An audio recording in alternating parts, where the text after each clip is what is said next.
E aí, pessoal, tudo bem? Aqui quem fala novamente é Leandro, e nesse vídeo nós estaremos fazendo uma introdução aos sinais em tempo contínuo. Os tópicos que serão abordados durante o vídeo serão os seguintes: definição de um sinal em tempo contínuo, nós iremos trabalhar com o cálculo do tamanho de um sinal em tempo contínuo, e nós iremos estudar as operações matemáticas com sinais em tempo contínuo. Antes de começarmos a analisar e a modificar matematicamente os sinais, é importante entender o que de fato é um sinal. Um sinal nada mais é do que um conjunto de informações ou de dados que são expressos por meio de funções matemáticas. Ou seja, nós teremos uma função, como aquelas que são estudadas em cálculo 1, e essa função carrega uma informação numérica da qual nós temos interesse, e nós podemos querer extrair dados dessa função ou modificar os dados dessa função. Dentro da engenharia elétrica, um dos tipos de sinais mais importantes é a tensão elétrica entre os polos de um circuito elétrico. Mas nós também podemos citar o sinal sonoro, captado por um sensor de um sistema embarcado, como um tipo de sinal muito usado dentro da engenharia elétrica. Aqui nós temos o exemplo gráfico de um sinal variante no tempo, que é expresso pela seguinte função matemática: x de t, que será o nome do nosso sinal, é igual a exponencial de menos t vezes cosseno de 2πt. Ou seja, o nosso sinal varia harmonicamente com o tempo, devido a esse termo de cosseno aqui, e as suas amplitudes decaem exponencialmente com o tempo, devido ao nosso termo exponencial decrescente aqui. É muito importante ressaltar que, nesse caso, a variável independente do nosso sinal é o tempo, mas isso não é obrigatório. Nós podemos ter sinais que variam com o espaço, por exemplo. Porém, dentro da engenharia elétrica, nós iremos focar os nossos estudos para os sinais que variam no tempo, e, futuramente, aos sinais que variam na frequência, quando formos estudar séries de Fourier e transformadas. Como o sinal é uma entidade matemática, é do nosso interesse encontrar uma forma de mensurá-lo, ou seja, encontrar uma grandeza escalar capaz de representar o seu tamanho, para que dessa forma nós possamos comparar dois sinais distintos em termos das suas magnitudes. De início, nós podemos pensar que uma boa forma de encontrar o tamanho de um sinal é calcular a área abaixo da sua curva, ou seja, integrar o sinal ao longo de seu domínio. Porém, o que acontece? Nem todos os sinais são totalmente positivos ao longo de seu domínio. Então, quando fôssemos calcular essa integral, o que pode acontecer é que as partes positivas e negativas do sinal se anulem, e assim nós encontraríamos um valor falso para o tamanho do sinal. Para solucionar esse problema, nós iremos calcular uma grandeza denominada energia do sinal, que nada mais é do que a área abaixo do quadrado do sinal e que é expressa pela seguinte fórmula matemática: a energia do sinal x, E de x, é igual à integral de menos infinito até infinito do nosso sinal x ao quadrado vezes dt. Caso o sinal x seja complexo, ao invés de elevarmos o sinal ao quadrado, nós primeiramente iremos calcular o módulo do sinal e assim elevá-lo ao quadrado. Depois disso, nós iremos integrá-lo ao longo de seu domínio. Como exemplo, vamos analisar o seguinte sinal. Nós temos que ele é nulo, a não ser no intervalo de menos 1 até 1, pois de menos 1 a 0 ele é igual a menos 1, e de 0 até 1 ele é igual a 1. Ou seja, se fôssemos calcular a integral desse sinal ao longo do intervalo de menos 1 até 1, o resultado seria zero, pois essas duas áreas se anulariam.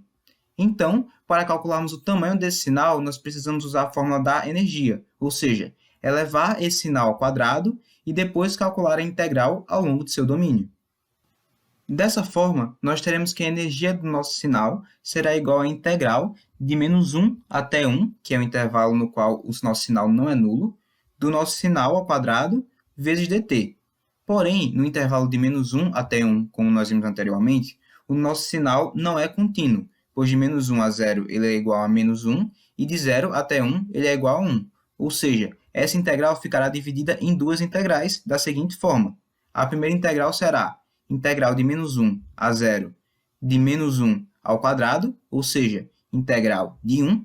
E a segunda integral será integral de 0 a 1 de 1 ao quadrado, ou seja, também será a integral de 1. Então, nós poderemos novamente unir essas duas integrais na seguinte integral. Integral de menos 1 até 1 de 1 vezes dt.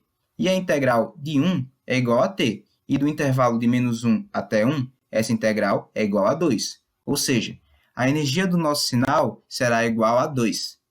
No entanto, nós não podemos calcular a energia de um sinal cuja amplitude não tende a zero quando t tende a infinito, pois a integral do quadrado desse sinal não irá convergir para um valor real. Nesses casos, Ao invés de calcularmos a energia do sinal para encontrar o tamanho dele, nós iremos calcular uma grandeza denominada potência do sinal, que nada mais é do que uma energia média, ou seja, a energia dividida por uma unidade de tempo, e que é expressa pela seguinte fórmula matemática. Potência do sinal x, ou seja, P de x, é igual ao limite de t tendendo ao infinito de 1 sobre t vezes a integral de menos t sobre 2 até t sobre 2 do nosso sinal x ao quadrado vezes dt, ou seja, nada mais é do que a energia do nosso sinal dividida por t, que é a unidade de tempo. Nos casos em que o nosso sinal x é complexo, ao invés de elevarmos ele ao quadrado, nós primeiro iremos calcular o seu módulo e só assim elevá-lo ao quadrado, para depois realizar as demais operações.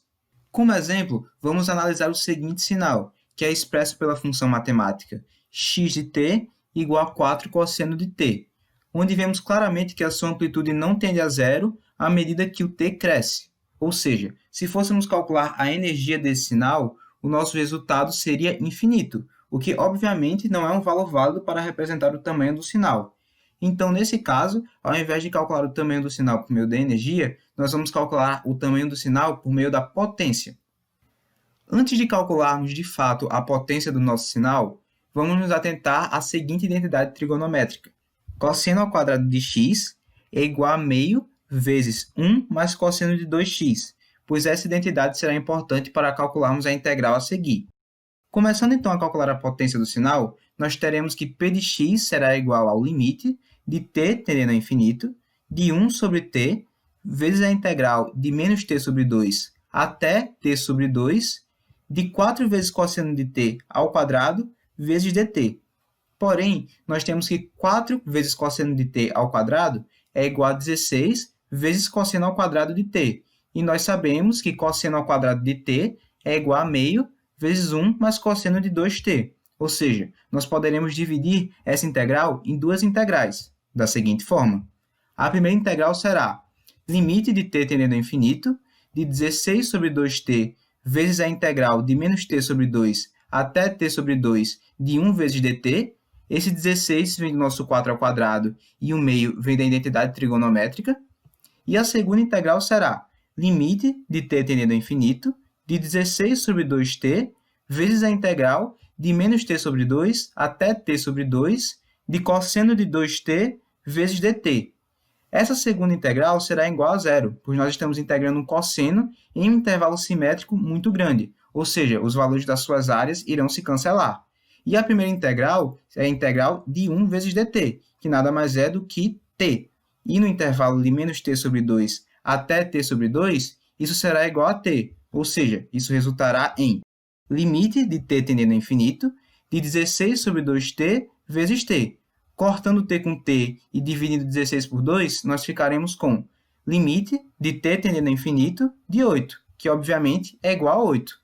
Logo, a potência do nosso sinal x será igual a 8. Agora, nós começaremos a estudar como fazer operações com sinais, ou seja, como manipular matematicamente os sinais que estávamos estudando. E para exemplificar essas operações, nós usaremos o seguinte sinal x de t, que nada mais é do que um sinal que é nulo, a não ser para o intervalo entre 0 e 1, pois quando ele atinge o valor 0, ele começa a crescer polinomialmente até atingir o valor 1, e depois disso ele volta a ser 0.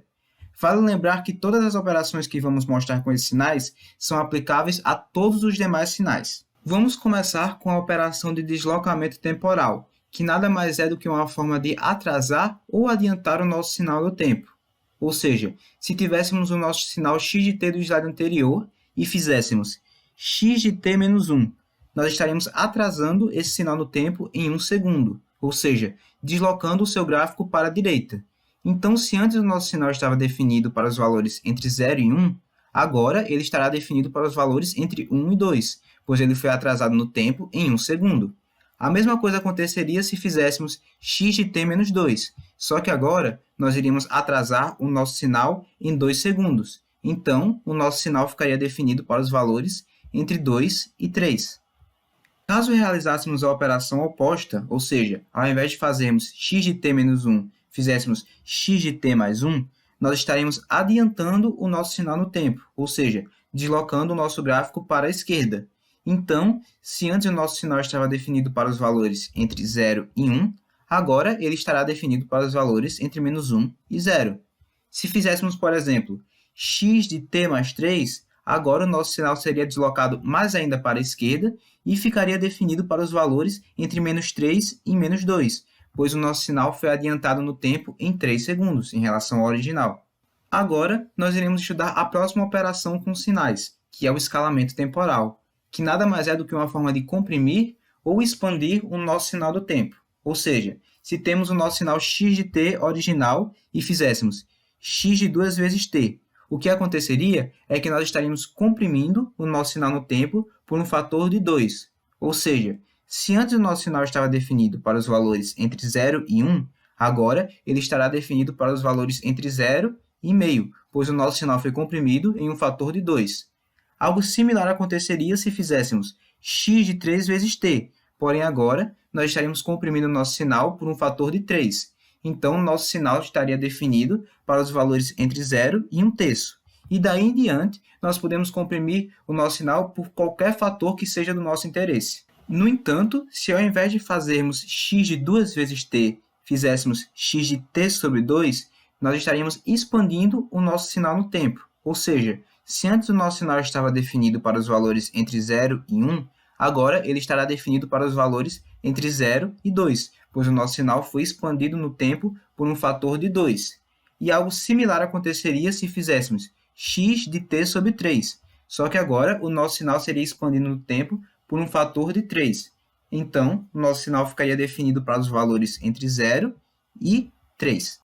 A última operação com sinais que iremos estudar hoje é a reversão temporal, que nada mais é do que uma forma de rotacionar o nosso sinal em relação ao eixo vertical ou em relação ao eixo horizontal. Por exemplo, se fizéssemos x de menos t, nós estaríamos rotacionando o nosso sinal x de t original em relação ao eixo y.